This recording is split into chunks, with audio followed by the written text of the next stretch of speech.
Rome, la capitale de l'Italie, est connue pour ses vestiges et sa richesse culturelle. Mais avant tout cela, il y eut un commencement.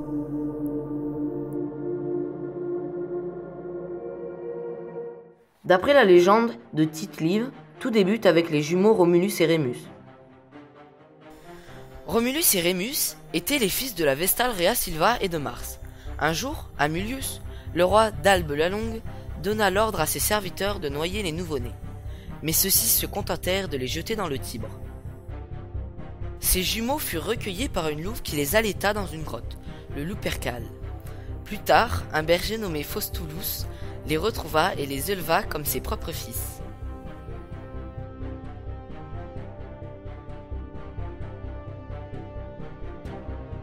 Devenus adultes, Romulus et Rémus voulurent fonder une ville, mais ils n'étaient pas d'accord sur le choix du futur roi.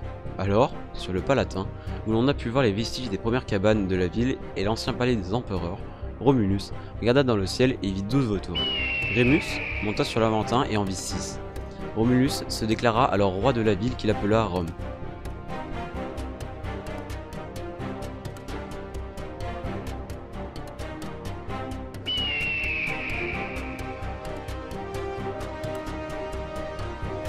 Il traça la limite de l'enceinte de la cité et décréta que quiconque la franchirait en armes devait être tué.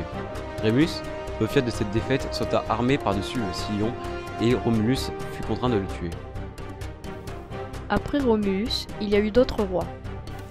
Numa Pompilius aurait vécu de -715 à -673. C'était un roi religieux. Il aurait créé des collèges d'augures, de vestales et de pontifes.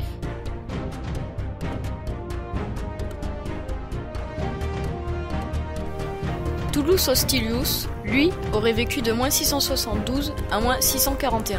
C'était un roi guerrier. Il aurait mené des combats contre Albe la Longue et il aurait agrandi Rome par l'incorporation du Gallus.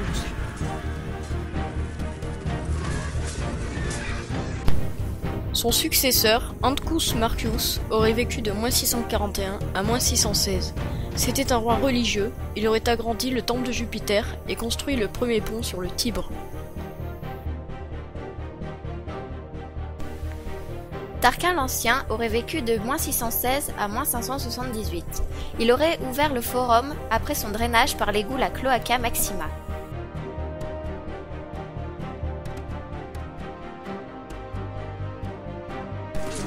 Servius Tullius aurait vécu de -578 à -534.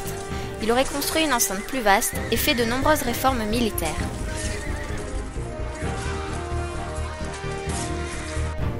Tarquin le Superbe, le fils de Tarquin l'Ancien, aurait vécu de -534 à -509. Il aurait construit le temple de Jupiter Capitolin et des gradins au Circus Maximus.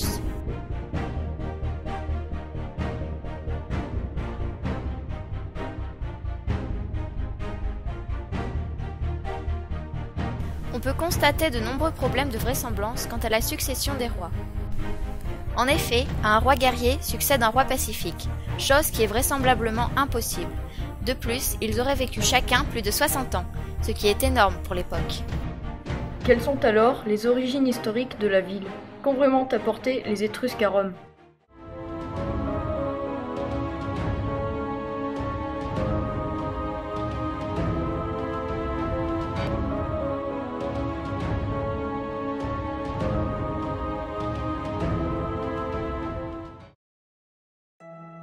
Tout commence sur le Palatin. D'après la mythologie, c'est là que, en 753, Romulus fonde la ville de Rome. Cependant, l'archéologie correspond aux légendes. Le mont Palatin est l'une des 7 collines de Rome, peut-être la plus célèbre car elle est le berceau de la civilisation romaine. Nous nous rendons donc sur le Palatin, une colline haute de 70 mètres qui donne d'un côté sur le Forum romain et de l'autre sur le Circus Maximus. Elle est devenue un grand musée à ciel ouvert. Les premières habitations des Romains sont des cabanes construites sur la colline. On peut encore voir des restes de cette Rome primitive sur celle-ci aujourd'hui.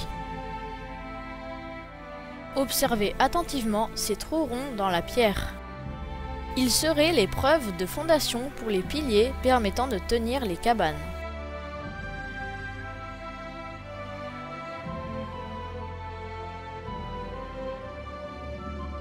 Rome a bien été fondée sur le Palatin au milieu du 8e siècle avant Jésus-Christ. L'empereur Auguste ne s'y est pas trompé. Il s'installe à l'emplacement même où Romulus a construit sa demeure. Aujourd'hui, on peut admirer les ruines des palais impériaux ainsi qu'un jardin sublime dans lequel il est agréable de se promener et d'apprécier la vue formidable sur la ville de Rome. Ainsi, après Auguste, chaque empereur a apporté sa touche personnelle. On peut par exemple admirer le stade de Domitien, un stade privé réservé aux empereurs.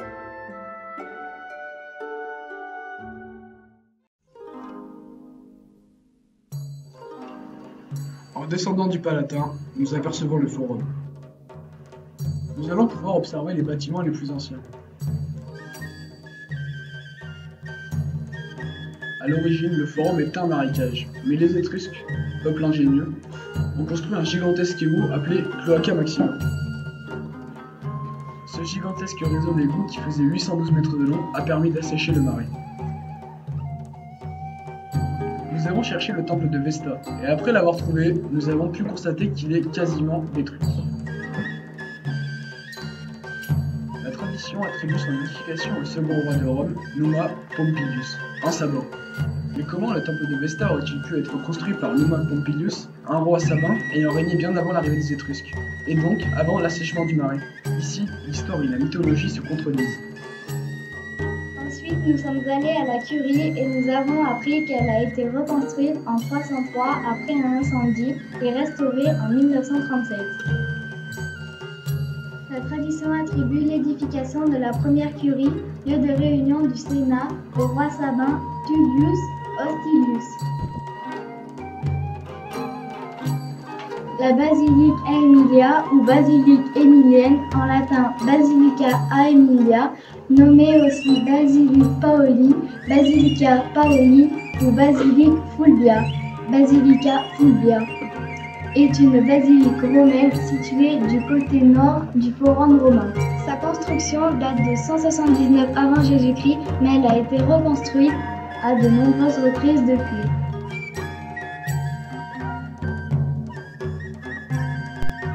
Il faut remarquer qu'elle est presque totalement détruite. La basilique est d'abord édifiée pour protéger les passants des intempéries, abriter les activités du Forum romain de la pluie et du soleil. On y construit aussi de nouvelles boutiques, tabernae, avec une terrasse pour assister aux combats de gladiateurs se déroulant sur la place.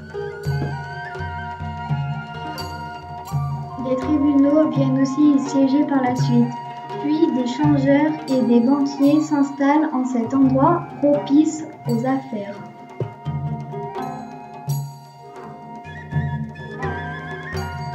En se baladant, nous sommes passés devant l'arc de Septième Sévère et nous avons pu remarquer qu'il y avait un texte écrit dessus. Nous avons pu trouver la traduction de ce texte écrit en latin.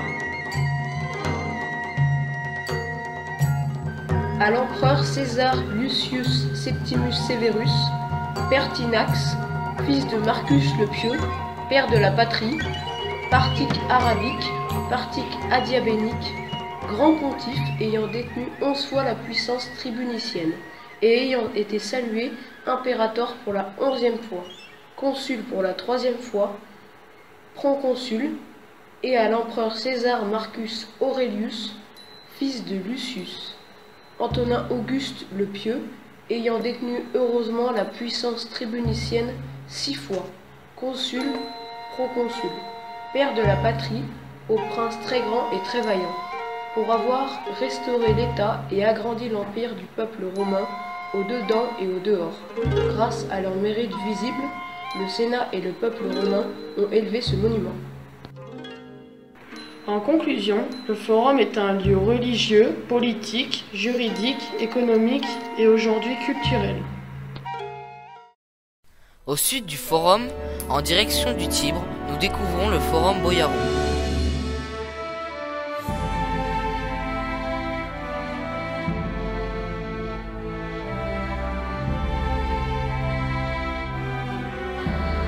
Le Forum Boiarum était un marché créé par les Étrusques où se trouvent plusieurs temples, dont le temple d'Hercule et le temple de Portunus. Celui-ci n'était pas d'origine étrusque, Mais le port d'où il tire son nom, lui, était bien de cette origine.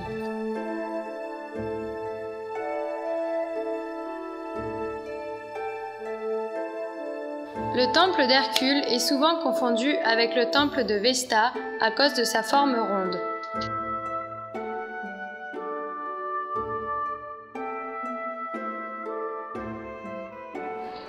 L'Area Sacra serait l'endroit où Jules César aurait été assassiné.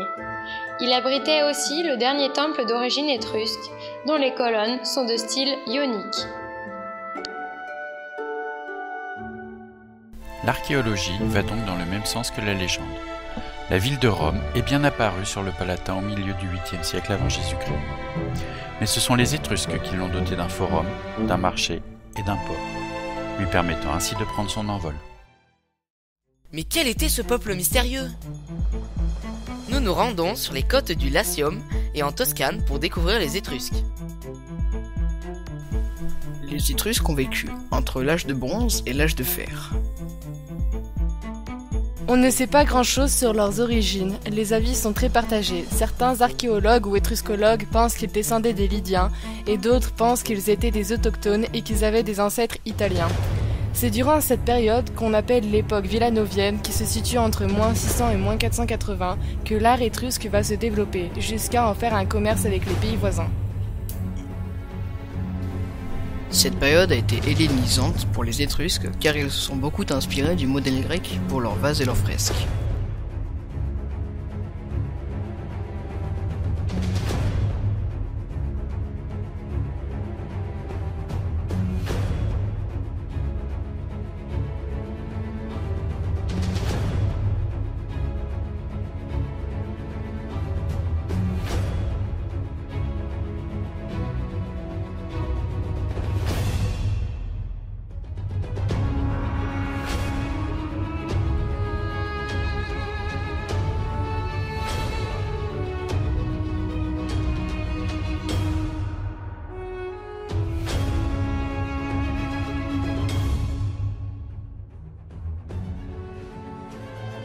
L'Étrurie, le territoire étrusque qui correspond aujourd'hui à l'actuelle Toscane, comptait 12 cités-États qui formaient une ligue.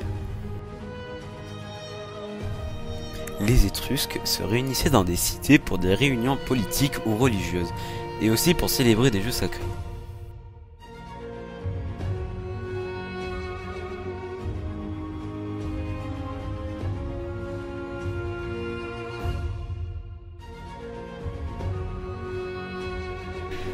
Cerveteri a connu un développement soudain au début de la période orientaliste. C'était un port qui faisait beaucoup d'échanges commerciaux avec ses voisins grecs. Cerveteri est aujourd'hui connu pour ses tombes somptueuses.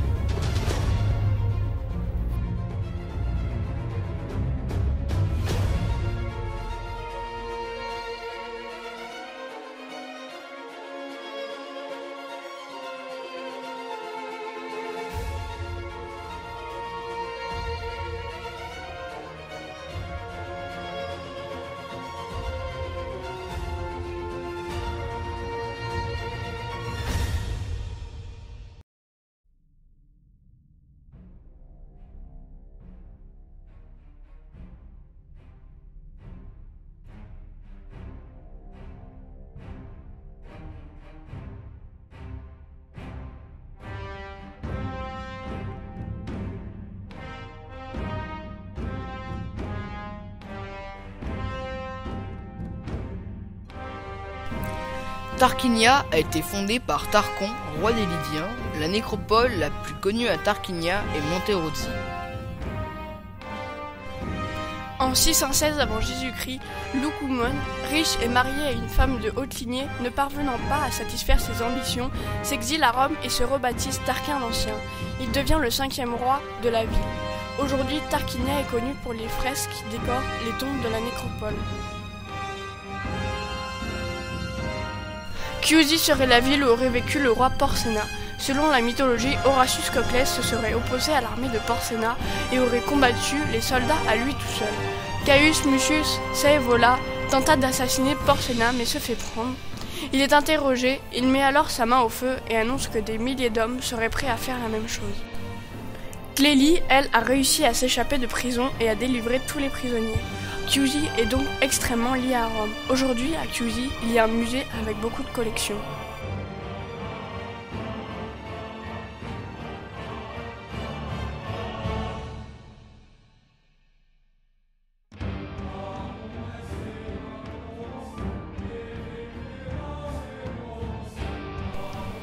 Volterra a toujours été une ville très importante, même après la disparition des Étrusques.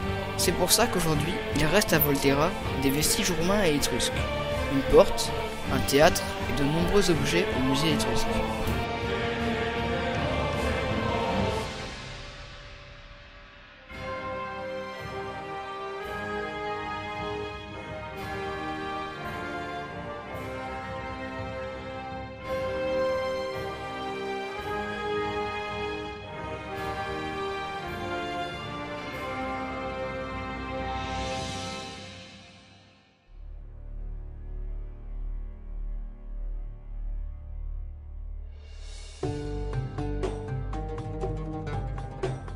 Les tombes étrusques sont creusées dans une roche volcanique très tendre qui s'appelle le tuf.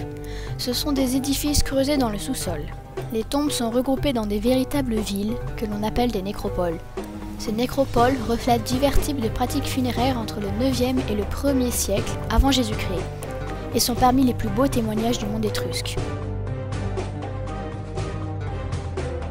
Cette reconstitution de tombes étrusques permet de constater que toutes les pierres ont été taillées pour s'emboîter à la perfection. Ce type de construction par emboîtement de gros blocs existe encore de nos jours et leur solidité leur a permis de résister au temps.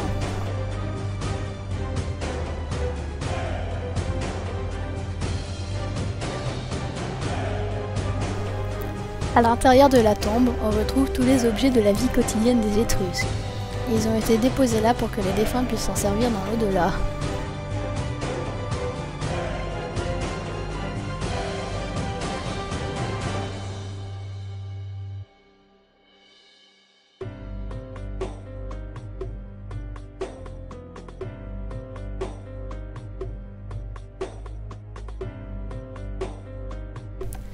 Les tombes représentent la décoration de la maison du défunt. Ces tombes ont été conçues pour que leurs occupants puissent retrouver les éléments qui leur sont familiers dans l'au-delà. Par exemple, les plafonds reproduisent des décors de poutres typiques des demeures étrusques. Par ailleurs, les tombes que nous avons visitées étaient construites d'une seule pièce, ouverte sur plusieurs chambres funéraires, ce qui rappelle étrangement la villa romaine à Atrium. Quant à cette reproduction de cabane, elle fait penser à celle du Palatin. La porte d'Alarco fait partie du mur d'enceinte fortifié de la ville de Volterra. Cela montre que les Étrusques avaient des techniques de construction avancées. En effet, on peut voir qu'ils utilisaient déjà la technique de la voûte. La clé de voûte retient toutes les pierres grâce à l'opposition des forces.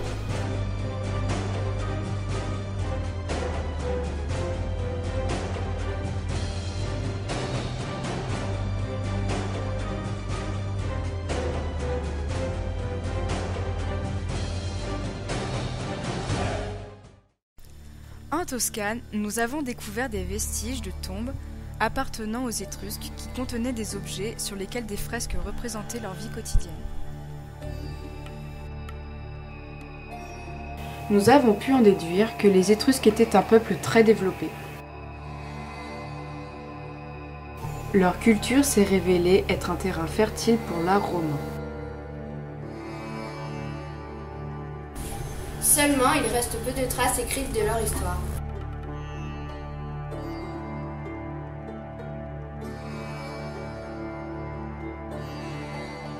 Au musée étrusque de Florence, nous avons pu voir différents objets de leur vie quotidienne. Notamment des kiatois qui servaient à puiser le vin dans les cratères pour le verser dans les coupes. Après plusieurs recherches, le vin était aussi appelé sassicaia et était si puissant qu'on devait y rajouter de grandes quantités d'eau avant d'être servi. C'était la boisson principale appréciée lors des fêtes. Les femmes étrusques étaient libres de boire à leur guise, ce que les Romains trouvaient extrêmement désagréable. Ils considéraient les femmes comme des citoyens de seconde classe et leur interdisaient de se sociabiliser. Nous avons pu également découvrir que la vaisselle était composée de cuillères, de couvercles, de coupelles à 2 anses, de fioles à anses, d'assiettes, de vases en calice. Il y avait aussi des râpes à fromage, des louches, des bols et des amphores à vin. Cependant, beaucoup de questions sur leur vie n'ont pu avoir de réponse. Mais l'on sait quand même certaines choses, notamment sur la manière dont ils prenaient leur banquet. À Tarquinia, nous avons pu voir une fresque sur une tombe en bonne conservation, représentant l'un de leurs banquets. Nous apprenons que lors des banquets, les Étrusques mangeaient allongés sur des lits appelés clinés, hommes et femmes confondus. Ils festoyaient entourés de leurs familles, de serviteurs, et le repas était égayé par des danseurs et des musiciens. L'art ancien de la cuisine étrusque est très vivant en Toscane. Il est fidèlement transmis à travers les millénaires. Un des plats étrusques que le visiteur peut encore savourer aujourd'hui est appelé pollo in bianco, qui est un délicieux plat de poulet crémeux avec des légumes de saison. Les Romains avaient presque les mêmes pratiques que les Étrusques pour les banquets, à quelque chose près. Les femmes ne mangeaient pas avec les hommes, contrairement aux Étrusques. Par contre, ils mangeaient toujours allongés et accordaient une grande importance au vin, tout comme les Étrusques. Du côté des femmes, comment étaient-elles considérées? On a retrouvé dans les tombes féminines des objets comme des bobines et un fuseau. Ces objets montrent que l'épouse étrusque pratiquait le travail manuel comme le filage et le tissage. Grâce aux fresques et au contenu des tombes étrusques, on a pu retrouver des objets comme un collier, des fibules, un miroir et des boucles d'oreilles. Ce qui nous permet de dire que les femmes portaient des bijoux recherchés et étaient maquillées. Une statue de femme étrusque nous permet de montrer que les femmes étrusques sont souvent vêtues d'une tunique, par-dessus laquelle est posé le chiton, une sorte de long manteau à manches courtes, bordé de petits motifs géométriques, comme des cercles incisés et des cheveux. Les cheveux sont sous le tutulus, une coiffe ornée de motifs géométriques, où ils sont rassemblés sur la nuque, bouclés retombants ou en tresse. Parée de tous ces bijoux, la femme participe au banquet et assiste aux jeux étrusques. Les femmes étrusques, à la différence des femmes grecques et romaines, occupaient une place importante dans la société étrusque. Contrairement aux Étrusques, les femmes dans la Rome antique sont dépendantes de leur père, puis de leur mari. Quel métier pratiquaient-ils? On a pu trouver dans un des musées d'Italie une pioche. En effet, le territoire étrusque était riche en minerais et les Étrusques travaillaient dans les mines. On a aussi pu trouver un outil servant pour l'agriculture. La Toscane est une région fertile. Les Étrusques cultivaient des céréales, des fruits, des vignes, des olives et des fibres textiles. Quels loisirs pratiquaient-ils? Les Étrusques jouaient à de nombreux jeux. On a pu trouver dans un musée un jeu de dés étrusque. Le jeu de dés étrusque est un des jeux pratiqués par les Étrusques qui éclairent leur civilisation dans leurs pratiques rituelles. Pourquoi retrouve-t-on des objets de leur vie quotidienne dans leurs tombes? On retrouve énormément d'objets de la vie quotidienne dans leurs tombes, car les Étrusques croyaient à la vie après la mort.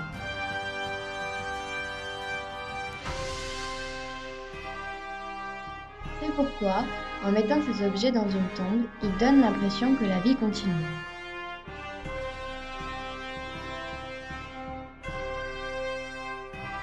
Les Étrusques ont une grande influence sur la civilisation romaine. Ils ont apporté leur idée religieuse et leur technique de construction. Ils sont également à l'origine d'une grande partie de l'organisation politique de Rome. Mais les rois étrusques, en s'appuyant sur le peuple pour gouverner, ont écarté du pouvoir les grandes familles romaines. Celles-ci, à la fin du VIe siècle avant Jésus-Christ, réussissent à les chasser.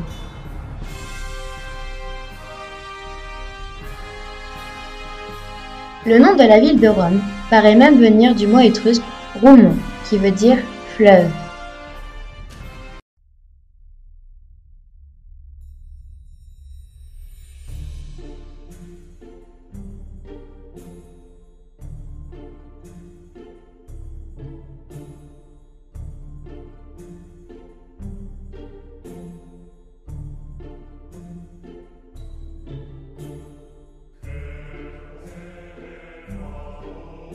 Les temples étrusques, comme ceux des Romains, servaient à célébrer une divinité.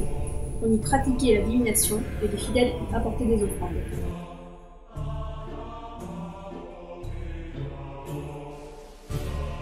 Ils sont de forme rectangulaire, avec un socle et un fronton triangulaire.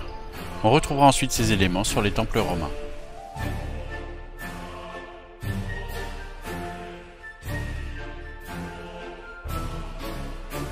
Les augures étaient l'équivalent des prêtres ou des voyants.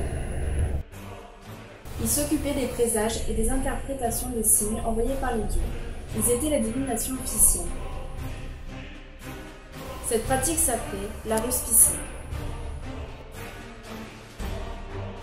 Les tombes étrusques ressemblaient à de petites maisons qui possédaient tous les éléments de confort d'une véritable habitation. Elles étaient généralement divisées en deux parties, l'une avec les lits mortuaires, l'autre avec les offrandes.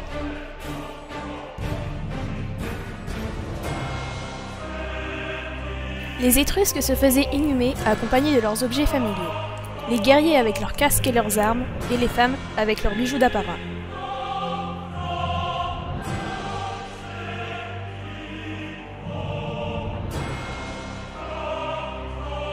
Elles étaient souvent ornées de gravures et de fresques représentant des banquets, des fêtes ou bien encore des dieux et des démons. Après avoir déposé les offrandes et fait la fête pour honorer le défunt, les invités et la famille sortaient de la tombe et en bouchaient l'entrée.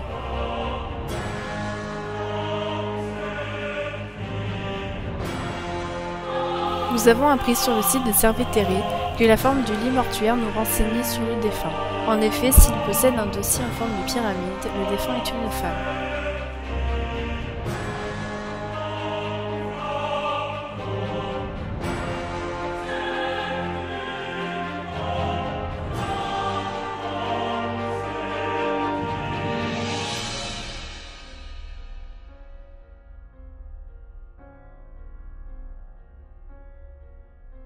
On pense que l'inhumation était sûrement précédée de rites, mais les représentations et les écrits manquent.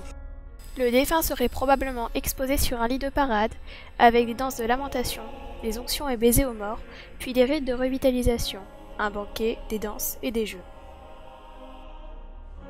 L'au-delà est suggéré dans certaines tombes par une fausse porte des enfers.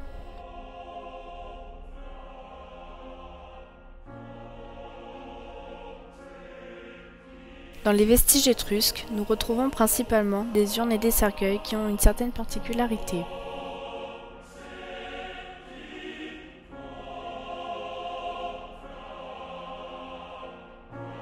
En effet, le défunt est sculpté sur le couvercle et le réceptacle est orné de bas-reliefs de scènes de la vie de tous les jours, de combats ou encore de créatures fantastiques.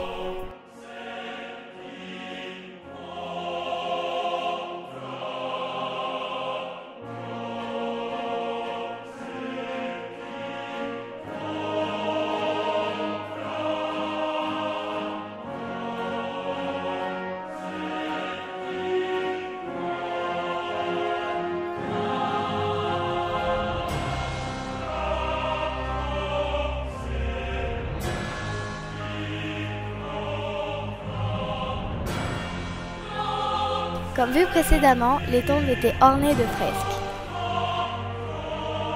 Celles-ci pouvaient représenter une scène de chasse ou religieuse comme un banquet ou une orgie.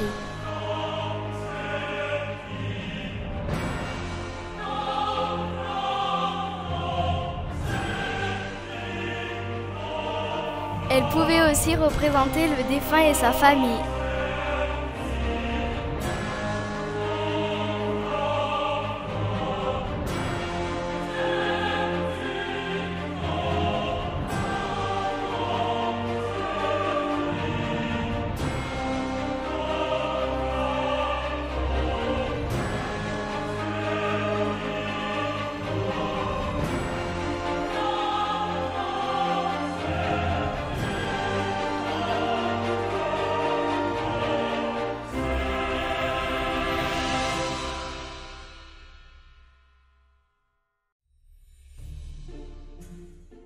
Les Étrusques utilisaient l'art sous plusieurs formes.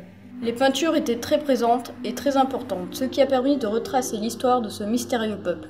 On les trouvait sur les fresques, les vases ou les sculptures. Elles décrivaient les activités, les sports et les loisirs des Étrusques. Sur les fresques, il pouvait y avoir deux styles de peinture, en statique ou en mouvement.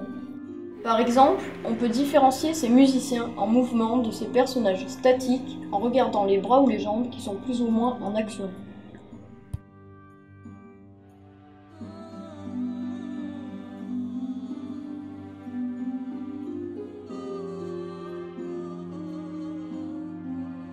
La céramique était fabriquée par des potiers. Ils réalisaient des urnes cinéraires et des vases à boire. Les vases étaient les principales pièces d'art.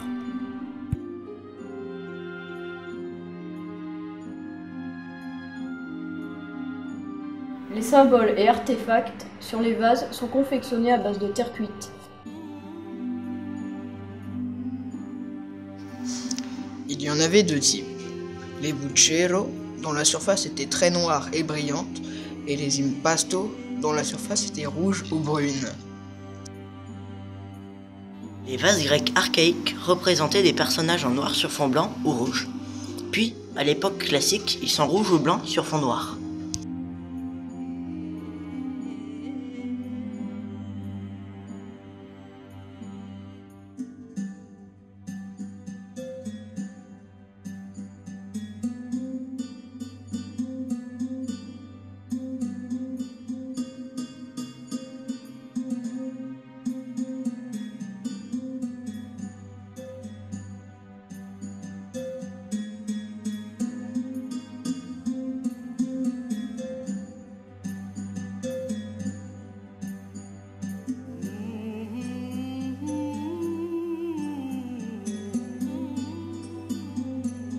Les Étrusques représentaient sur des sculptures différentes créatures fantastiques, telles que des sirènes, des sphinx, des lions ailés et autres personnages en tout genre.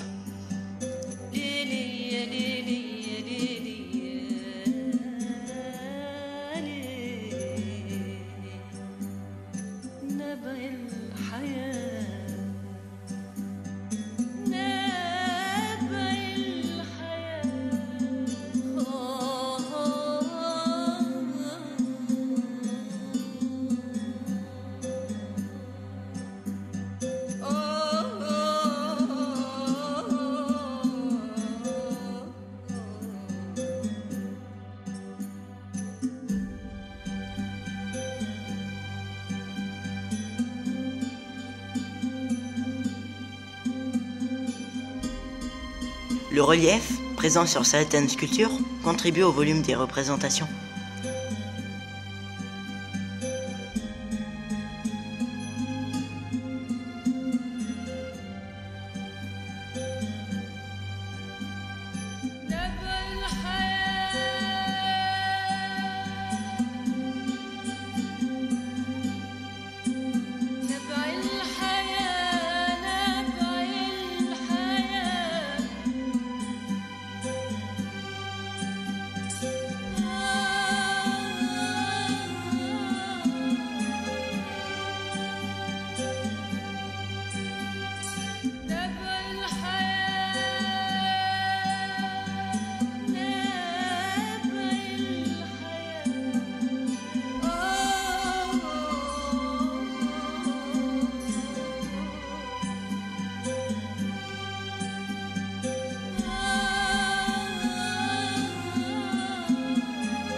La musique est jouée par plusieurs instruments tels que des flûtes, des instruments à percussion ou des instruments à cordes. La danse, liée à la musique, est interprétée par des danseurs et des danseuses.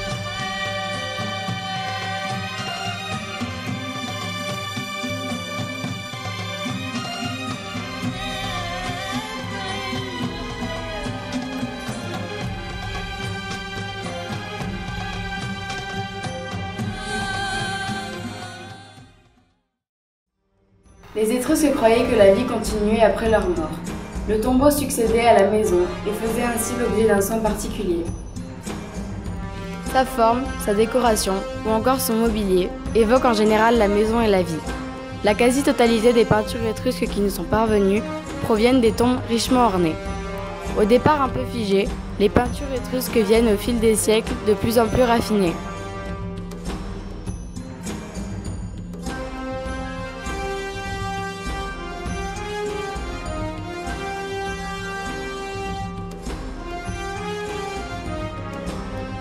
Les scènes de chasse et de pêche que l'on observe sur cette fresque évoquent une famille aristocratique, mais aussi plus largement la puissance maritime et économique de Tarquinia.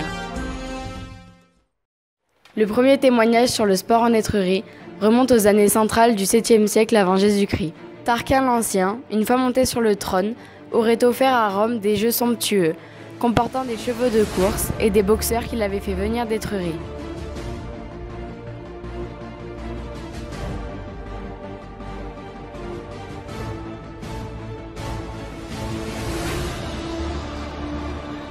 Les fresques des tombes, les bas-reliefs de Chiusi, les stèles funéraires de Felsina, la céramique, les miroirs, les statuettes et ustensiles en bronze, les sarcophages et les gemmes comportent de très nombreuses représentations de jeux et de compétitions athlétiques.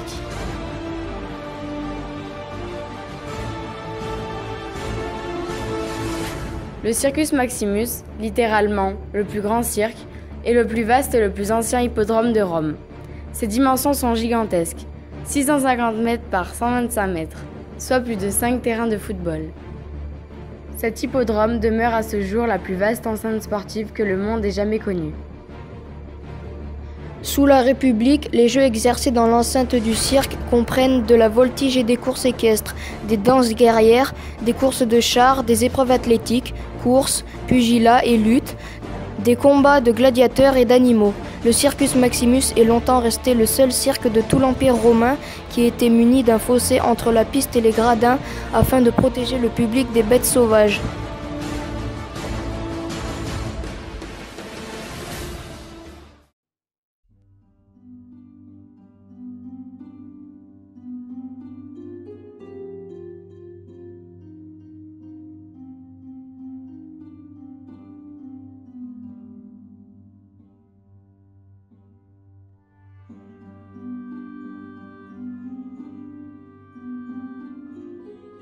Les Étrusques possédaient un alphabet et un dialecte différents du nôtre ou de ceux des Romains.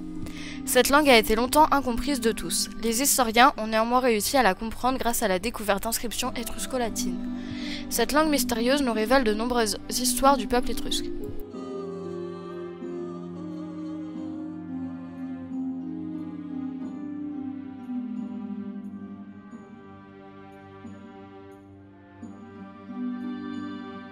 Les Étrusques attachaient une grande importance à l'écriture.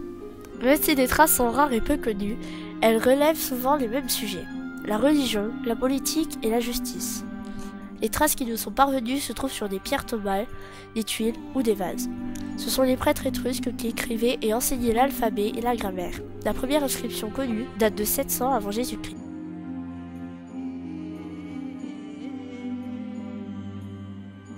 On retrouve des inscriptions étrusques dans les anciens tumulus.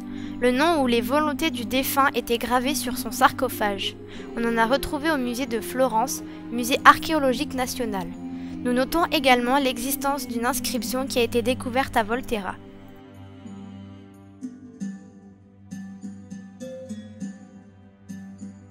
L'alphabet étrusque est composé de 26 lettres, dans le modèle de l'alphabet moderne. Néanmoins, il pourrait se contenter de seulement 22 lettres, car 4 lettres qui ne sont jamais utilisées, le B, le C, le D et le O, il est souvent associé à l'alphabet phénicien, ancêtre de l'arabe moderne.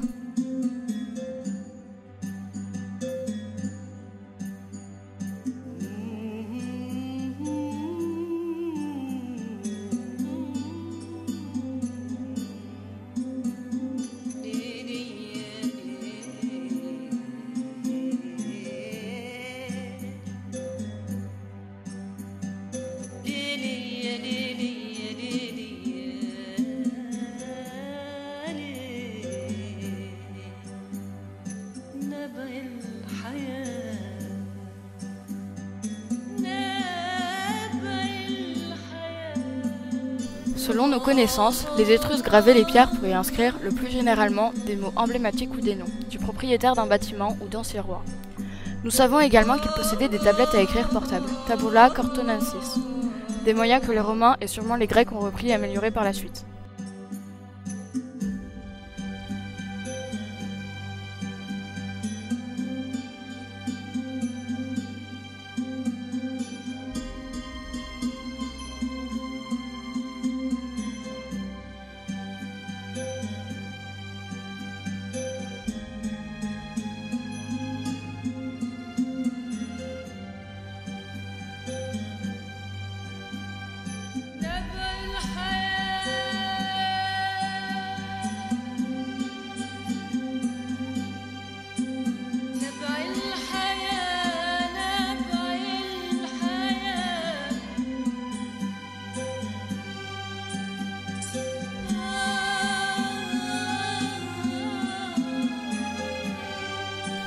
Tablette à écrire, c'est une tablette rectangulaire avec sur le côté une petite poignée constituée de 2 têtes de lion. Les archéologues pensent qu'il y avait une couche de cire au centre. Sur le bord supérieur de la tablette sont gravés une série de 26 caractères qui, par leur ordre et leur aspect, ressemblent à l'alphabet grec dit occidental.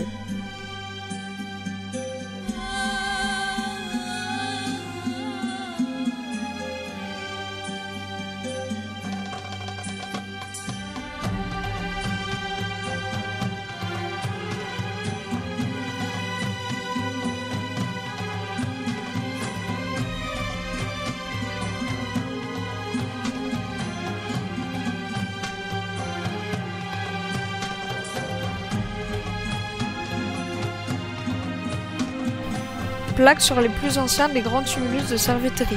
À Cerveteri, dans les anciennes tombes des grands tumulus, les archéologues et des scientifiques ont découvert des vases avec des inscriptions. Elles sont généralement très courtes.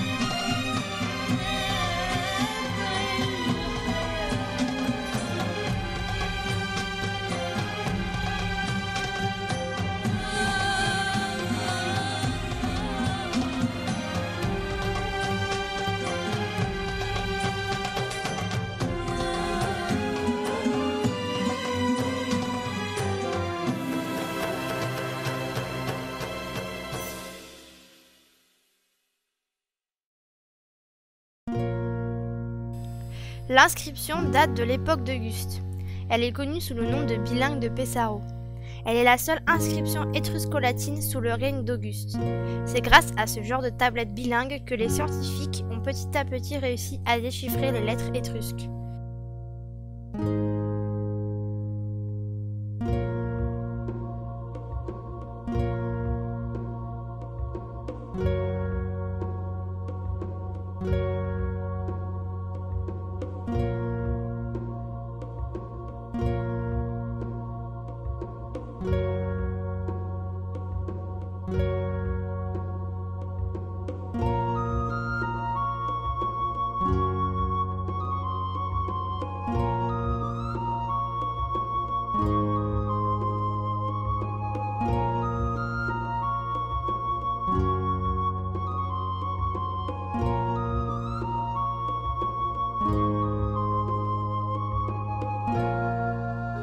Après la chute de Tarquin le Superbe, dernier roi étrusque, les Romains continuent à agrandir la ville qui s'étend. La civilisation étrusque disparaîtra une centaine d'années après la victoire des Romains sur la dernière cité étrusque en 265 avant Jésus-Christ à Volsini. Nous retournons à Rome pour voir ce que les Romains ont fait de leur ville.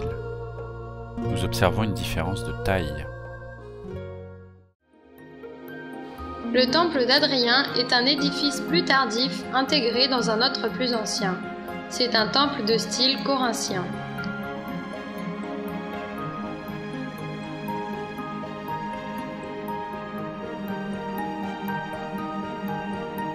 Le Panthéon est un temple romain qui a été transformé en église au Moyen Âge. Son architecture est typiquement romaine. Il possède tout d'abord une colonnade surmontée d'un fronton triangulaire qui devance une partie rectangulaire accolée à un édifice circulaire. Sa coupole est encore aujourd'hui la plus grande jamais construite. Une sphère de 43 mètres de diamètre pourrait tenir à l'intérieur.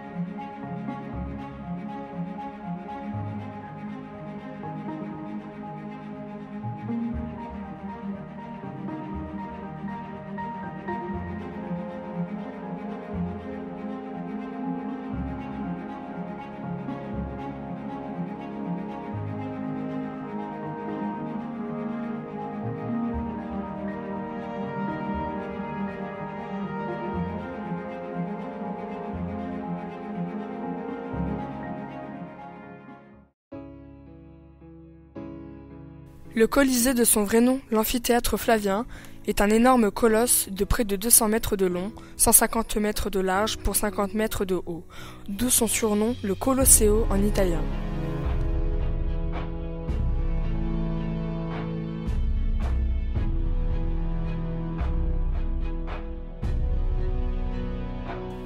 Sous ce monstre de 4 étages se trouvent d'immenses galeries servant de passage pour les gladiateurs, les animaux ou encore les condamnés.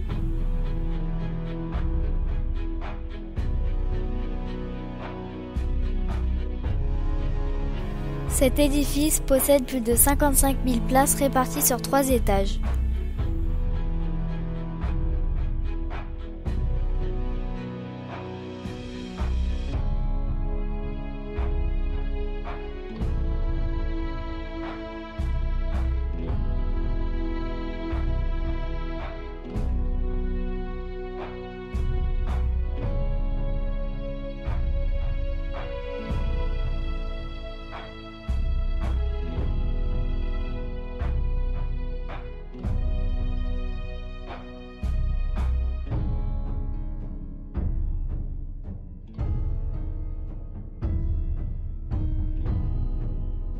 Le Colisée a été construit en 72 après Jésus-Christ sous le règne de l'empereur Vespasien pour y organiser des combats de gladiateurs, mais aussi différents divertissements tels que des chasses aux fauves, des affrontements d'animaux, des naumachies, reconstitution de batailles navales.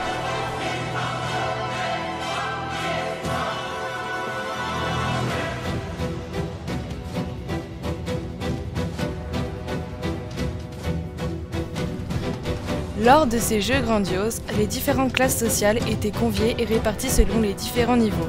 Les premiers gradins étaient réservés à l'empereur et au Sénat, les seconds étaient destinés aux aristocrates, les troisièmes, derniers, accueillaient la population.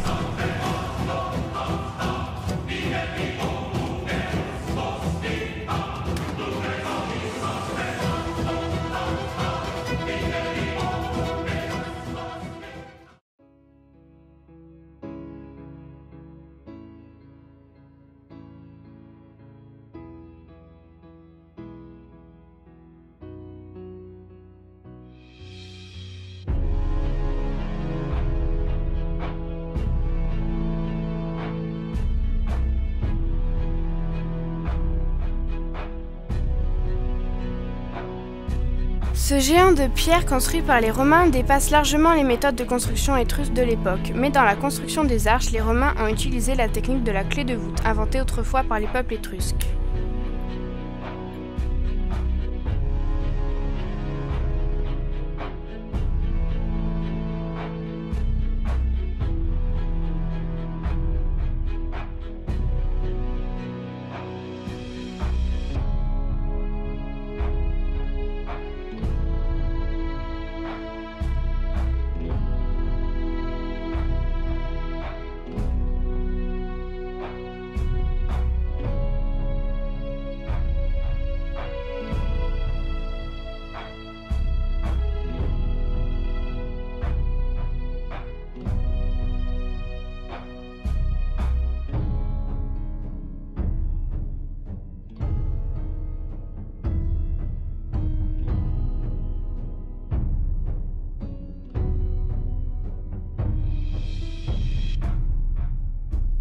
Cet amphithéâtre monumental fut utilisé plus de 500 ans, jusqu'au VIe siècle, où il fut laissé à l'abandon, dû à la montée au pouvoir de l'Église qui interdit toute effusion de sang. Cet immense bâtiment, perdant de son importance, servit donc de carrière de pierre.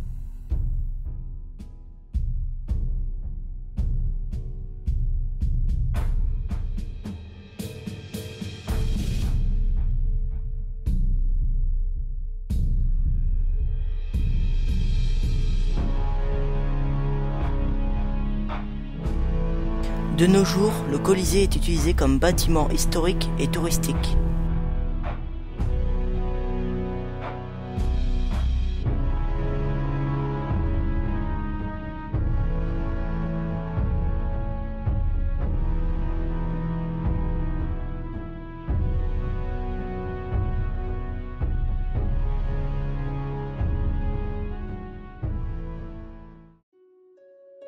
Les thermes de Caracalla, en latin Thermae Antoniniae, ont été inaugurés à Rome sous l'empereur romain Caracalla en 216 après Jésus-Christ. Ils sont les plus grands et les plus luxueux thermes romains réalisés jusqu'alors.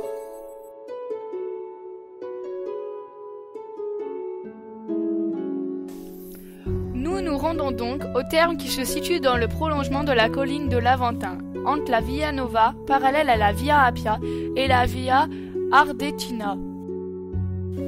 Les thermes de Caracalla ont été inaugurés à Rome sous l'empereur romain Caracalla en 216 après Jésus-Christ.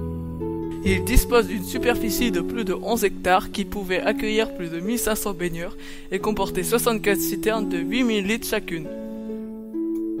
Les ruines qui subsistent encore à Rome ont conservé leur aspect colossal.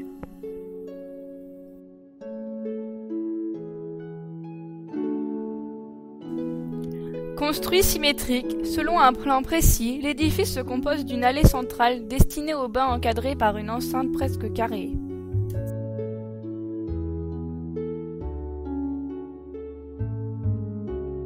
Les ouvertures sont nombreuses sur l'enceinte et rares pour entrer dans le bâtiment principal, dont les murs sévères ne disposent que de quelques ouvertures.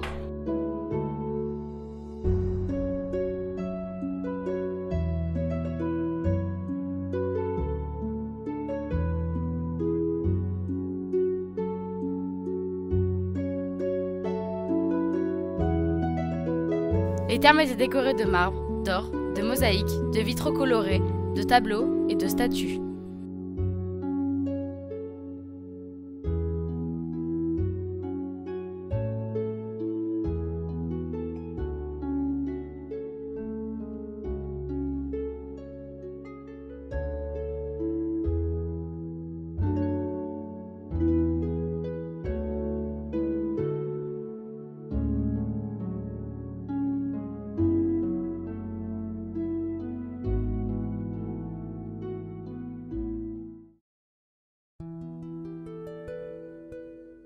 Les thermes possèdent aussi plusieurs endroits de divertissement, la bibliothèque, un gymnase et un stade, mais aussi une piscine.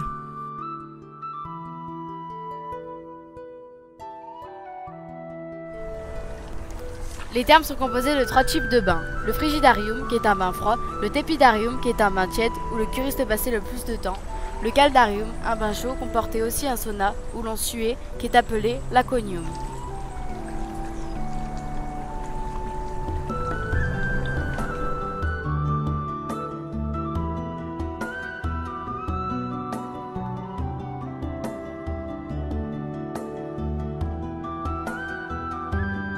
Le caldarium et le tepidarium étaient chauffés par le principe de l'hypocauste. Il était construit avec un creux sous les bassins et dans les murs pour que la chaleur s'introduise dans la pièce.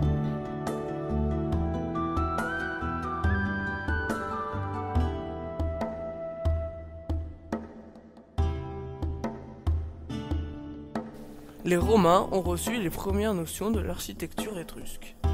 L'emploi de l'arc et par la suite de la voûte est un caractère de l'architecture étrusque.